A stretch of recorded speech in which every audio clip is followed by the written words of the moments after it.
संधि में आज हम पढ़ने वाले हैं व्यंजन संधि।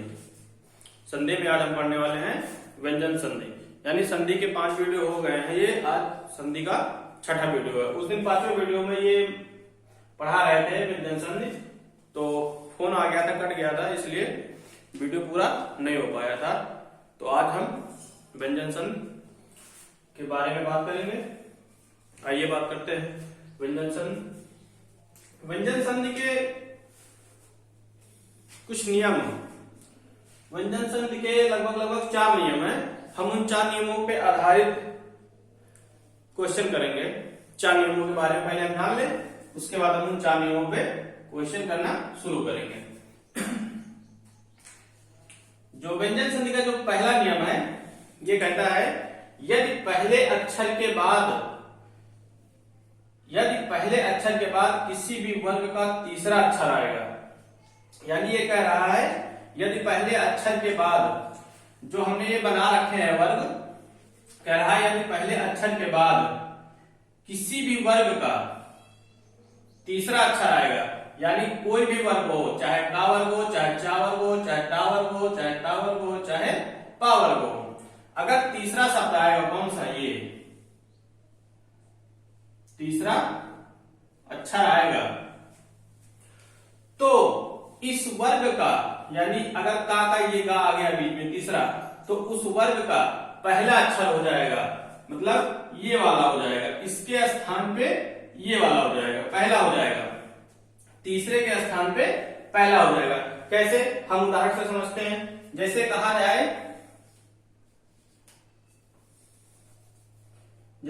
जाए दिगंबर, दिगंबर, जैसे कहा जाए दिगंबर,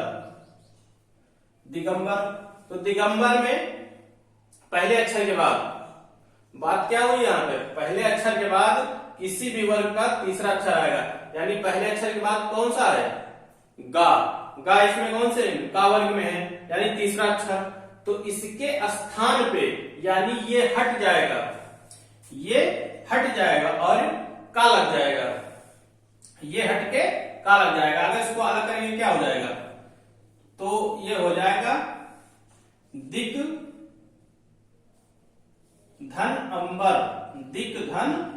अंबर, मतलब गा हट गया, का लग गया, गा हट गया और का लग गया, यानी तीसरा शब्द अगर आए, तीसरा अक्षर अगर आएगा किसी भी शब्द में, तो उसका पहला अक्षर हो जाएगा, उस वर्ग का पहला अक्षर हो जाएगा। अगर इसमें तीसरा आ गया है, ये तीसरे हैं, ये सारे तीसरे हैं। अगर इनमें से किसी भी शब्द में पहले अक्षर के बाद, यानी ये दूसरा अक्षर जो है, पहले अक्षर के बाद किसी भी वर्ग का अगर तीसरा अक्षर ये आ गया इसमें दूसरा, तो क्या हो जाएगा, पहला हो जाएगा, ये मतलब का हो जाएगा, यानी दिक धन अंबर। जैसे दूसरा उदाहरण लेते हैं। जैसे कहा जाए ऋग्वेद,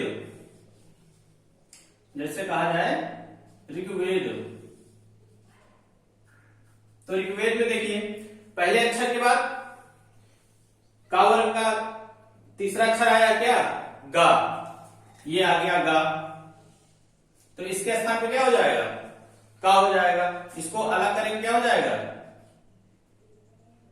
ऋक धन वेद। इतना समझ में आया। जैसे तीसरे के स्थान पे पहला हो जाएगा, तो क्या हो जाएगा, तीसरा कौन सा है, गा है, गा के स्थान पे का आ जाएगा, यानी ऋक धन वेद। जैसे दूसरा लेते हैं, जैसे इसके चावल का लेते हैं, चावल का ले लेते हैं। जैसे कहा जाए कि अजंत, कहा जाए अजंत कहा गया है, तो इसमें जो पहले अक्षर के बाद चावल का तीसरा अक्षर आया, यानी जा आया है, तो जा के स्थान पे क्या हो जाएगा, चा हो जाएगा, यानी ये जो जा है ये हट जाएगा। इसको अलग करेंगे तो क्या हो जाएगा, अच धन अंत, क्या हो गया, अच धन अंत, यानी ये तीसरा हट गया, तीसरे के स्थान पे पहला आ गया, यानी चा आ गया, उसी तरह इसमें भी हुआ था, उसी तरह इसमें भी हो रहा है। उसके बाद जैसे कहा जाए आजादी, आजादी, आजादी, आजादी में पहले अक्षर के बाद इस वर्ग का तीसरा अक्षर आया, यानी चा वर्ग का तीसरा अक्षर आया जा, तो जा क्या होगा, हट जाएगा, जा के स्थान पे चा लग जाएगा, यानी क्या हो जाएगा, ये हो जाएगा अच धन आदि, अच धन आदि। कितनी बात समझ में आई? मतलब तीसरा शब्द जो है, किसी भी वर्ग का तीसरा अक्षर अगर आ गया तो उस वर्ग का पहला अक्षर हो जाएगा, मतलब तीसरा हट जाएगा, उसके स्थान पे पहला वाला अक्षर आ जाएगा। कुछ और उदाहरण लेते हैं, जैसे कि इसका ले लेते हैं ड वाले का। जैसे कहा जाए सडानन, सडानन, सडानन। सडानन को अलग कैसे करेंगे, क्योंकि यहां पहले अक्षर के बाद तीसरा यानी टा वर्ग का तीसरा अक्षर आया, यानी डा आया है, यहां पे डा आया है, तो क्या हो जाएगा, ये हो जाएगा सट धन आनंद, सट धन आनंद। तीसरे के स्थान पे पहला आ जाएगा, मतलब सडानन को अगर हम अलग करेंगे तो क्या हो जाएगा, पहला अक्षर यहां पे आ जाएगा, यानी ये डा हट जाएगा, सट धन आनंद। इतना क्लियर हुआ? इसके बाद जैसे कहा जाए सदाशय, ये वाला लेते हैं। जैसे कहा जाए सदाशय, सदाशय, अगर हम सदाशय को अलग करेंगे तो क्या आया, पहले अक्षर के बाद ता वर्ग का तीसरा अक्षर आया है, तो इसके स्थान पे क्या हो जाएगा, ता हो जाएगा, यानी ये हो जाएगा सत धन आशय, सत धन आशय, यानी सदाशय, सत धन आशय। इतनी बात क्लियर हो गई? और देखते हैं, इसमें दो दो देख लेते हैं, तीन दिन, क्योंकि ज्यादा देखेंगे तो फिर आज ये खत्म नहीं हो पाएगा। हम सोचते हैं ये खत्म ही हो जाए आज, 6 वीडियो में क्लियर हो जाए आपका ये। इसके बाद कौन सा बच्चा है, बा। बाकी उदाहरण देखते हैं। जैसे कहा जाए सुबंत, क्या कहा जाए, सुबंत, सुबंत, सुबंत, यानी ये बा आया, किसका, पा वर्ग का आया है, पा वर्ग में बा आया है, यानी पहले अक्षर के बाद तीसरा अक्षर इसका आया है बा, तो इसका पहला अक्षर आ जाएगा, बा हट जाएगा, तो बा हटेगा तो क्या हो जाएगा, सुप धन अंत, सुप धन अंत हो जाएगा, क्या हो जाएगा, सुप धन अंत। जैसे अब्ज, अब्ज के बारे में, तो अब्ज को अलग करेंगे तो मतलब चाहे आधा अक्षर आए या पूरा अक्षर आए, उससे मतलब नहीं है, बस केवल किसी भी वर्ग का तीसरा अक्षर आना चाहिए, बस आधा हो या अक्षर पूरा हो, उससे मतलब नहीं है। जैसे यहाँ पे बा क्या है, आधा आया है, तो क्या हो जाएगा भाई, बा तीसरा है तो पहला हो जाएगा, क्या हो जाएगा, अप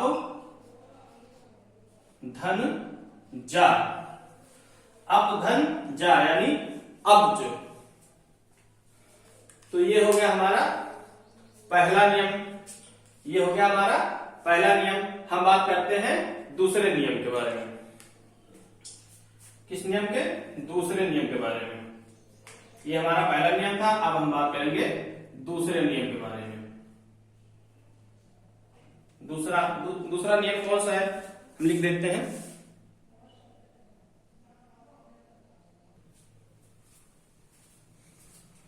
चलिए दूसरे नियम के बारे में बात करते हैं। दूसरा नियम क्या कहता है, यदि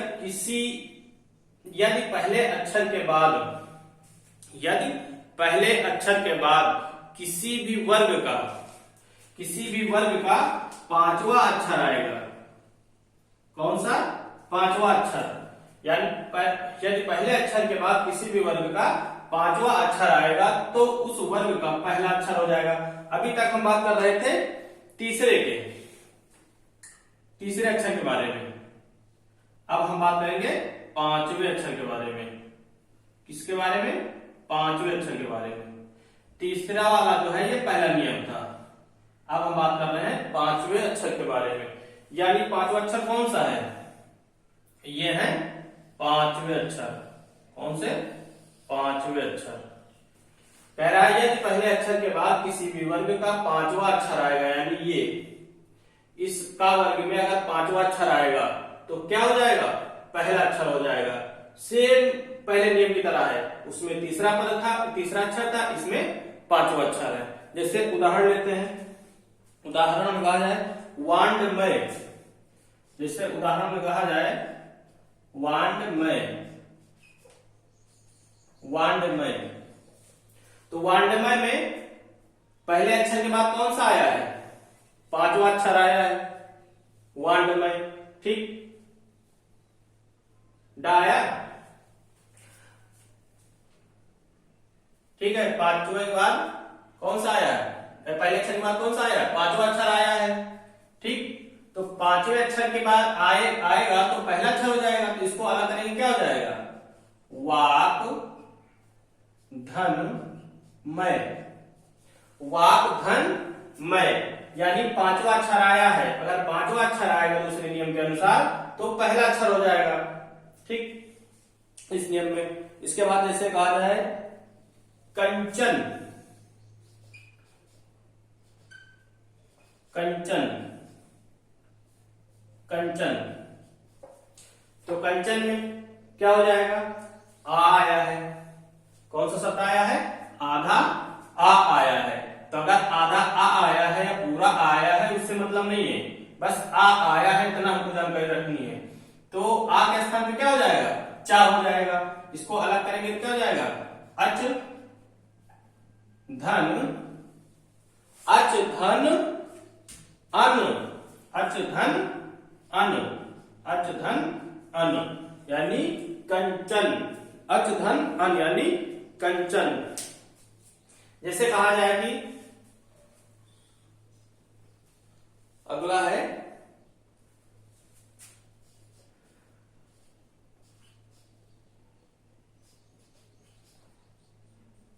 ये अड़ा है।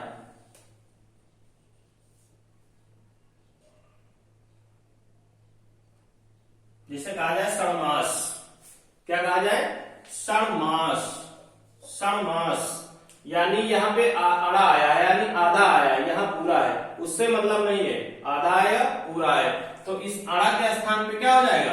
पहला अक्षर यानी ता हो जाएगा। तो इसको अलग करेंगे क्या हो जाएगा? ये हो जाएगा षट धन मास, षट धन मास। क्या हो जाएगा? षट धन मास। जैसे कि इसका लिया जाए, जिसे कहा जाए चिन्मय, चिन्मय, चिन्मय। तो अगर हम चिन्मय को अलग करेंगे कैसे अलग होगा? भाई यहाँ पे ना आया है, यहाँ पे भी ना है, आधा ना है, तो क्या हुआ? हमको ना से मतलब है, चाहे पूरा ना आए या आधा ना आए। अगर यहाँ ना आया है, पांचवा अक्षर आया पहले के बाद, तो क्या हो जाएगा? ता लग जाएगा। तो यानी अलग करेंगे तो क्या हो जाएगा? चित धन मय, चिन्मय। चित धन मय यानी चिन्मय। ना के स्थान पे ता आ जाएगा। इसके बाद जैसे कहा जाए अम्मय, अम्मय, अम्मय। तो पहले अक्षर के बाद क्या आया? आधा अक्षर यानी माँ।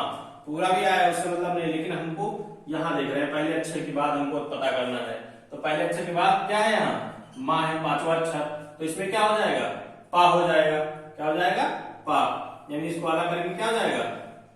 अप धन मय। तो ये हो गया दूसरा सूत्र, दूसरा नियम इसका। इसके बाद इसका एक तीसरा नियम है जो बहुत ही आसान नियम है। इसका जो तीसरा नियम है वो बहुत ही आसान नियम है, उसमें आपको ज्यादा कुछ नहीं देखना है। तीसरा नियम बहुत ही आसान है। तीसरा नियम क्या है उसके बारे में देखते हैं।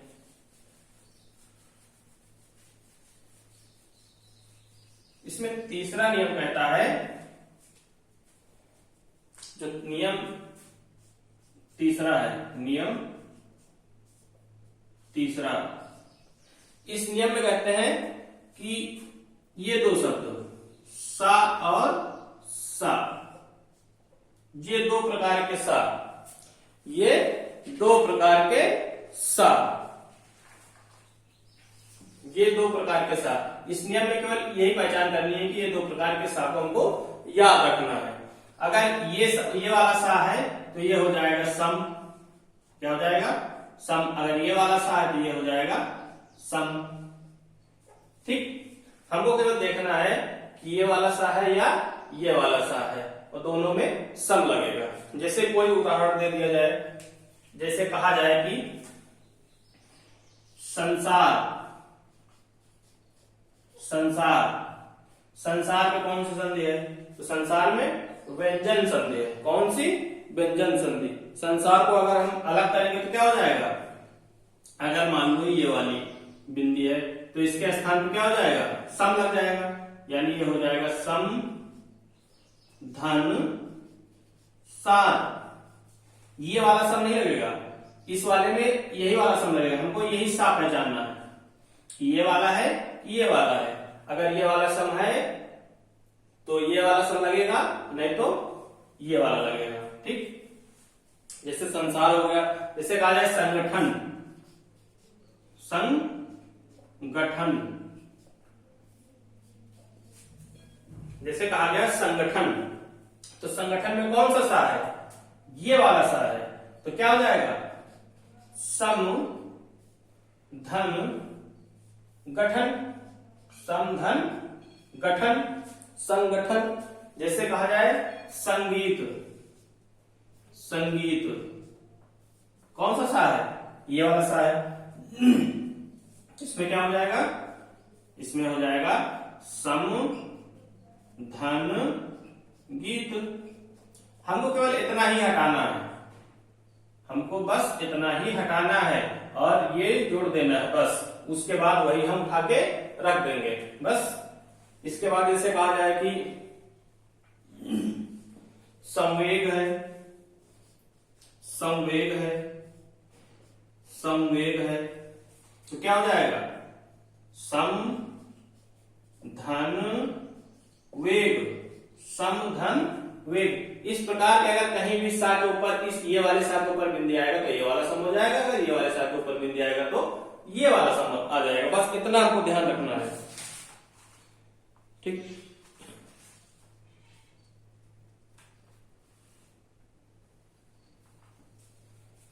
ये भी तीसरा नियम आपका क्लियर हो गया। जो इसका चौथा नियम है, जो चौथा और आखिरी नियम है, उसको देख लेते हैं। तीसरा नियम आपको क्लियर हो गया।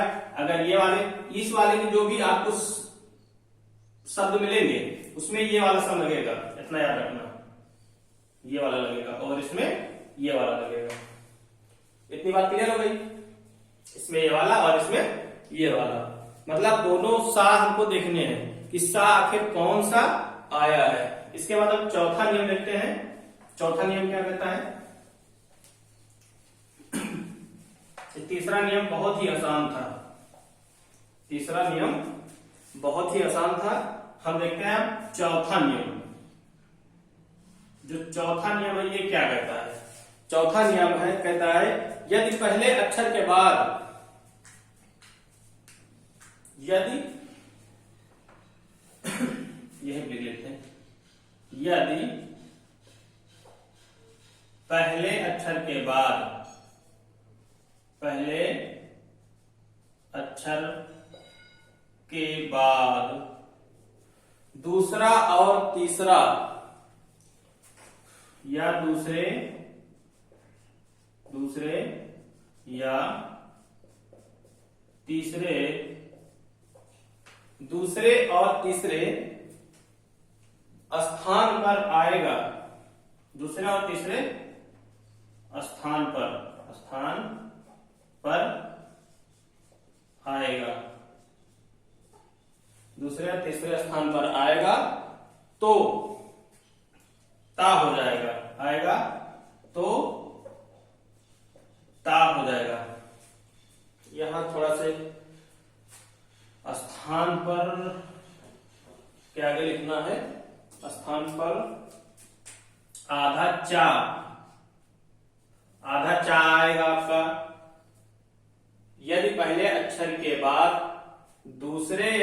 दूसरे स्थान पर आधा चा आए, आधा जा आए, आधा टा आए, या आधा डा आए, या आधा ला आए, या आधा धा आए, ये सब आधे हैं। अगर इनके नीचे हलंत लगा तो मतलब ये शब्द जो हैं आधे हैं, ये अक्षर आधे हैं। तो इसके स्थान पर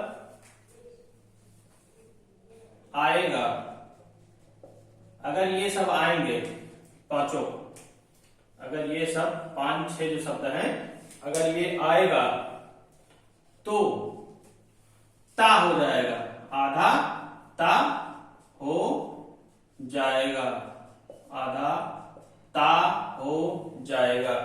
कह रहा है यदि पहले अक्षर के बाद दूसरे या तीसरे स्थान पर, यानी पहले अक्षर के बाद जैसे दूसरे और तीसरे स्थान पर कहीं भी कोई भी शब्द, मतलब कोई भी शब्द दे दिया गया है, मान लीजिए उसमें अगर दूसरा या तीसरे स्थान पर आधा चा, आधा जा, आधा टा, आधा ता, आधा ला, आधा धा है तो वहां पर ये ता लग जाएगा। क्या लग जाएगा?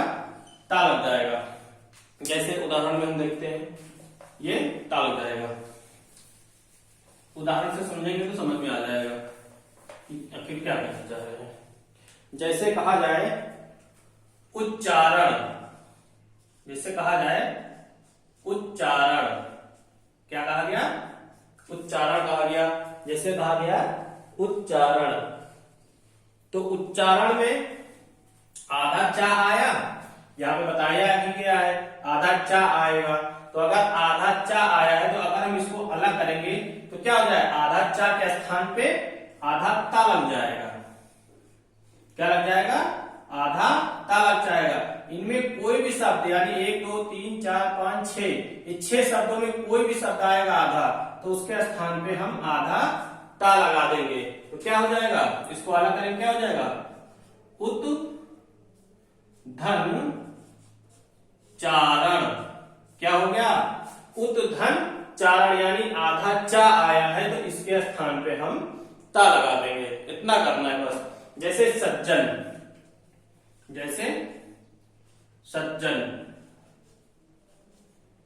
सज्जन में आधा जा आया है, आधा जा आया है तो इसके स्थान में भी ता हो जाएगा। क्या हो जाएगा? ता हो जाएगा, यानी सत धन जन। क्या हो जाएगा? ता लगना ही है। अगर आधा अक्षर चा, जा, टा, डा, ला, दा है तो ता लगना ही है, आधा ता लगना ही है। जैसे सज्जन हो गया आपका, सट्टिका हो गया, सट्टिका, सट्टिका, सट्टिका में भी आधा टा आया है तो क्या हो जाएगा? ये हो जाएगा सत धन टीका। क्या हो जाएगा? सत धन टीका, यानी ता लगना ही है। अगर पहले दूसरे स्थान पे आया या तीसरे स्थान पे आया, कहीं भी लगा हो शब्द में तो सीधी सी बात है, आधा ता लग जाएगा। जैसे कहा जाए उल्लंघन, उल्लंघन, उल्लंघन, तो यहां पे आधा ला आया है तो आधे ला के स्थान पे क्या हो जाएगा? ता हो जाएगा, यानी हो जाएगा उत धन लंघन, उत धन लंघन। क्या हो जाएगा? उत धन लंघन। जैसे कहा जाए उल्लास, उल्लास, जैसे कहा जाए उल्लास तो क्या हो जाएगा? उत धन लास, उत धन लास। मतलब इतना तो समझ में आ ही गया है कि अगर आधा अक्षर आएगा, यदि पहले अक्षर के बाद दूसरे या तीसरे स्थान पे, चाहे दूसरे स्थान पे आए या तीसरे स्थान पे आए, अगर आधे शब्द ये आ रहे हैं तो उसके स्थान पे हमको ता लगाना है, आधा ता लगाना है। जैसे कहा जाए उद्धरण, उद्धरण, उद्धरण कहा जाए तो अगर इसको अलग करेंगे तो क्या है, यहाँ पे आधा दा लगा हुआ है, आधा दा, तो इसके स्थान में भी ता हो जाएगा। क्या हो जाएगा? धन ऋण, उत्धन ऋण, उत्धन ऋण। इसके बाद जैसे कहा जाए कि आपका उद्धार, उद्धार, ठीक, इसमें हर हो जाएगा, ऋण नहीं होगा, ठीक। तो इसका क्या हो जाएगा, इसका भी वही हो जाएगा कि उत्धन हार, उत्धन हार। मतलब ये क्लियर हो गया है कि इसका चौथा नियम क्या कहता है कि यदि किसी भी, यदि पहले अक्षर के बाद दूसरे या तीसरे स्थान पर आधा चा है, आधा जा है, आधा टा है, डा है, ला है, धा है, तो उसके स्थान पर आधा ता हो जाएगा। ये आपका व्यंजन जो हुआ वो हो गया समाप्त, व्यंजन संधि आपका हो गया समाप्त। व्यंजन की बात हम बात करेंगे विसर्ग संधि के बारे में। विसर्ग संधि, विसर्ग संधि पढ़ लेते हैं, तो यही विसर्ग संधि भी हमारा समाप्त हो जाएगा। और फिर हम बात करेंगे किसी दूसरे टॉपिक पे, अगले वीडियो में फिर दूसरे टॉपिक पे बात करना शुरू करेंगे, जैसे कि विसर्ग संधि। तीसरा है हमारा विसर्ग संधि। कौन सा, विसर्ग संधि, विसर्ग संधि। विसर्ग संधि, विसर्ग संधि की पहचान क्या है, विसर्ग संधि की पहचान क्या है? विसर्ग संधि को कहते हैं हम लकवा। क्या कहते हैं? लकवा। एक तरह से कहते हैं इसको हम लकवा मारना। विसर्ग संधि का मतलब होता है लकवा मारना। इसमें क्या क्या होता है? इसमें होता है आधा अक्षर। क्या होता है? आधा अक्षर, ठीक, आधा अक्षर। दूसरा आता है आपका रेफ शब्द, रेफ शब्द। रेफ शब्द का मतलब होता है जो किसी भी शब्द पे रा उड़ा हुआ होता है, जैसे कि विसर्ग में गा पे रा उड़ा हुआ है, तो ये क्या हुआ? रेफ शब्द हुआ, रेफ शब्द हुआ। जैसे इसमें तीसरा है ओ की मात्रा वाले आते हैं, ओ की मात्रा, ओ की मात्रा आते हैं विसर्ग संधि में, ओ की मात्रा आते हैं। तो आइए हम बात करते हैं विसर्ग संधि के कुछ उदाहरणों से, जानते हैं कि विसर्ग संधि की पहचान कैसे होती है। तो सबसे पहले हम बात करेंगे आधा अक्षर, यानी सबसे पहले हम बात करेंगे आधा अक्षर, उसके बाद फिर रेफ शब्द। आधा अक्षर के कुछ उदाहरण लेते हैं, आधा अक्षर के कुछ उदाहरण लेते हैं। विसर्ग का मतलब ही होता है लकवा मारना। इसको हम कह सकते हैं कि लकवा मारना, यानी जहां पर ये लग जाएगा निशान, समझ लो वहां पे लकवा मार गया, उस शब्द में लकवा मार गया। जैसे कहा जाए आपसे निश्छल, क्या कहा जाए? निश्छल। जैसे आपसे कहा जाए निश्छल, निश्छल, निश्छल, निश्छल। तो निश्छल में आधा अक्षर आया, तो आधे अक्षर के स्थान पे क्या हो जाएगा? लकवा मारेगा। क्या होगा? लकवा मारेगा। तो क्या हो जाएगा? लकवा अगर मार दिया तो ये हो गया निह धन छल, निह धन छल, यानी आधे अक्षर पे लकवा मारना है इसको। ये लकवा दो जगह मारता है, आधे अक्षर पे मारता है, रेफ शब्द पे मारता है, और ओ की मात्रा पे लकवा मारता है। तो निश्छल पे लकवा मारा तो क्या हो गया? निधन छल हो गया। इसके बाद जैसे कहा निष्ठुर, जैसे कहा जाए निष्ठुर, निष्ठुर, निष्ठुर के बाद अगर निष्ठुर को अलग करेंगे तो यहाँ पे क्या आया? आधा अक्षर आया है सा, आधा अक्षर आया है सा, तो यहां पर भी लकवा लगेगा। तो क्या हो जाएगा? निधन ठुर, निधन ठुर, निष्ठुर, निधन ठुर। जैसे कहा जाए निष्कलंक, निष्कलंक, तो निष्कलंक यानी आधा अक्षर आया है तो लकवा मारेगा, क्या हो जाएगा? निधन कलंक, निधन कलंक। इतना तो क्लियर हो गया कि जहां पे आधा अक्षर आएगा वहां पे लकवा मारना है। आधा अक्षर आने का मतलब है लकवा मारना है। कोई भी शब्द, जैसे दुष्ट ले लीजिए, दुष्ट है तो दुष्ट में आधा अक्षर आया है तो यहां पे लकवा मार जाएगा, ये हो जाएगा दु धन टा यानी दुष्ट। इसके बाद ये तो क्लियर हो गया आपका आधा अक्षर आगे पर भी लकवा मारना है। इसके बाद हम बात करेंगे रेप शब्द। रेप शब्द पे कैसे लकवा मारता है। रेप शब्द यानी रेप शब्द, दूसरा जो है रेप शब्द।